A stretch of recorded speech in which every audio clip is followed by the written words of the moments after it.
দান করি ওয়া ইয়াজআলু মান ইয়াশাউ ওয়াকিমা, এবং আমি যাকে চাই আল্লাহ তাকে আমি পর্দা বাঁধা বানিয়ে দিই। পৃথিবীর কেউ সন্তান দিতে পারবে না যতক্ষণ আমার আল্লাহ ইলাহ না হবে। আমি আল্লাহ যতক্ষণ পর্যন্ত সন্তান কারো বাড়িতে না দিব ওই খানা বাজা হয়ে থাকবে। অথচ বেরিয়েছিলাম বুঝে না, চলে এসে তাবিজ বাঁধতে হ্যান বাঁধতে। আর যার কাছে তাবিজ বাঁধতে দিচ্ছে, এক বক্তা আলোচনা করছে যে তাবিজ বাঁধছে বা ফুট মারছে, তো ওই বাধা ওই মারতে ছেলে পেলে বাজা হয়ে বসে আছে, লোকে ফুট মারছে তো ছেলে পেলে হবে। কত হাস্যকর বিষয় না? এগুলো আমরা মানত করছি, তাহলে আমাদের কথার মাধ্যমে শিরক, কথার মাধ্যমে আরেকটা সমাজের সবচেয়ে মারাত্মক শিরক, ওটা আমরা এর কিছু মনে করি না। কেমন কথা? আপনার ছেলের নাম দেখবেন অনেকের নাম আছে আব্দুর রহমান, নাম আছে না? নাই আছে। আব্দুর রাজ্জাক, আব্দুল সাত্তার, আব্দুর রহিম, নাম নাই? আছে। কিন্তু আমরা অনেক সময় আল্লাহকেও গালি দিয়ে দিই ডাকতে গিয়ে। আপনি যে আপনার ছেলের নাম আব্দুর রাজ্জাক রাখলেন, তো আব্দুর রাজ্জাক মানে কি? অথচ আপনি পূর্ণ নাম ডাকছেন না, ডাকছেন রাজ্জাক। ডাকি ডাকে না রাজ্জাক, শুন বলে না। আর বলে তো বলে ওনাকে আবার গালি দেয়, সাধারণ একটা রাজ্জাক শুনতে পাই না, এত করে গাল দিত। গালটা কাকে দিল? গালটা আল্লাহকে বললো। রাজ্জাক রিজিক দেনেওয়ালা, রিজিক দাতা কে? আল্লাহ। তাহলে আপনি নাম ডাকতে গিয়ে এখানে আপনি শিরক করে দিচ্ছেন এবং তাকে আপনি রিজিকের মালিক বানিয়ে দিচ্ছেন, আপনি আবার গালিও দিচ্ছেন। তাহলে এটা এক পর্যায়ে শিরক। আপনার ছেলেকে আপনি রাজ্জাক বলতে পারবেন না। যদি আপনি বলেন তো পূর্ণ নাম ডাকেন, আব্দুর রাজ্জাক এভাবে ডাকবেন, আব্দুর রহিম এরকম ডাকবেন, আব্দুল খলিল, আপনাকে পূর্ণ আপনাকে ডাকতে হবে। কিন্তু আমরা ডাকছি কেমন? এক্সাম্পল, সিফাত শুধু নিচ্ছি না, চলবে না। যদি করেন তাহলে এটা একটা শিরক পর্যায়ে চলে যাবে। শিরক অনেক আছে, আপনার ছেলেকে আপনাকে শিখাতে হবে। শিরকের ডিফিনিশন অনেক বলা যাবে না। আমাদের সমাজে আরেকটা শিরক আছে, আপনাদের দিকে আছে কিনা জানি না। তো শিরকটা নতুন উঠেছে এখন। নতুন কেমন নতুন?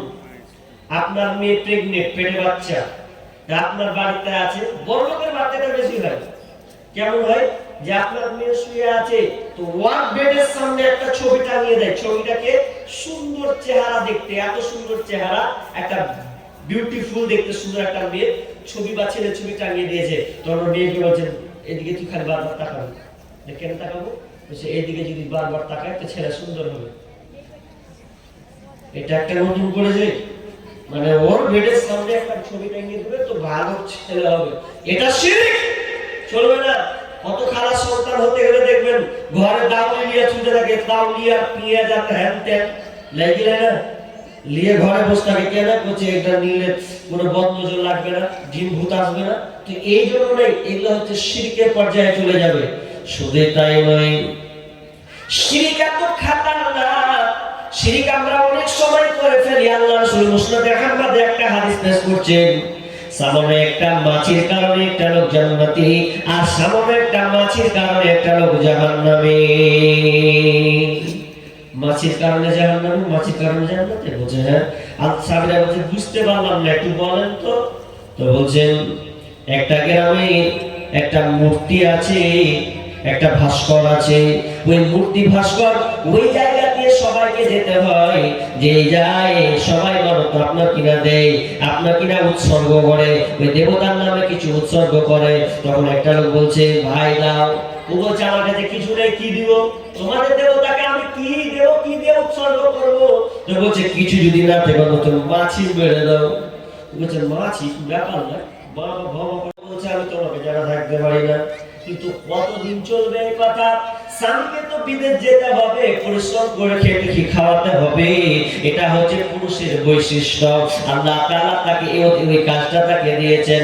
এখন মনে করলেন আপনি বিদেশে চলে গেছেন, আর বিদেশে যাওয়ার পর আপনার স্বামী স্ত্রী কিন্তু মহব্বত একই রকম আছে। ফোন মোবাইলে ফোন কথা হয়, হ্যালো কেমন আছো? বলছে খুব ভালো আছি। তুমি বলছো আলহামদুলিল্লাহ ভালো আছি। স্বামী আমার, আমাকে একটু ভালো লাগে না। তখন ও স্বামীও বলে বিবি রে, তোর মুখ না দেখলে কি ভালো লাগে না? অথচ বিয়েটা করেছেন সামান্য 15-20 দিন হলো কিংবা 1 মাস হলো, এই 1 মাসের মধ্যে আপনাদের ভালোবাসা এতটা মহব্বত বেড়ে গেছে। এখন ওই বিবি যদি আপনাকে ফোন করে বলে স্বামী আমার শুনছো, তুমি তো আমার সব কথা রাখো স্বামী, কিন্তু দুঃখের কি বিষয়? বলছে কি রে, কি হয়েছে, কি এমন মন বেচৈন হয়ে গেছে? বিবি বল কি হয়েছে, বলো বলো সোনা, বলো আমার কলিজা, বলো আমার জান পাখি, কি হয়েছে বলো। এখন আপনার বিবি আপনাকে বলছে স্বামী আমার, আপনি যে কানেরটা বানিয়ে দিলেন উপহার আমাকে দিয়েছেন মোহর হিসাবে, তো এই কানেরটা কিন্তু আর খুঁজে পাওয়া যায় না। স্বামী কইছে পাগলি করে হাল গেল, এর লেগে টেনশন করবি, ফের আসবো বাড়ি, ফের বানিয়ে দেবো। কত দিবে? 20,000 টাকা হলে 10,000 দিবে, কি আছে এমন? তোর বিবি খুব হাসছে, জায়গা টেনশনটা বাঁচলো। আবার 5-7 দিন পর ফের ফোন করছে, আসসালামু আলাইকুম। কি হয়েছে? বলছে মন খারাপ। কেন মন খারাপ? এত মন খারাপ যে শুনলাম তোমাকে খবর দিলাম কানেরটা হারালো, কিন্তু কি দুঃখের খবর, আমার বাড়িতে কি বিপদের নামলো রে, যে আমি দেখছি তো হঠাৎ করে নাকেরটা পাওয়া যায় না, সকালে উঠছি তো আর নাকেরটা খুলছি, দেখছি তো ফাঁকা ফাঁকা লাগছে, তো মনটা খুব খারাপ। স্বামী বলছে দিবি টেনশন করিও না, তোমাকে আমি এতটা ভালোবাসি, তোমার মন খারাপ আমি দেখতে পারবো না রে বিবি, আমি বাড়ি আসলে তোমার নাকেরটা আমি বানিয়ে দেব।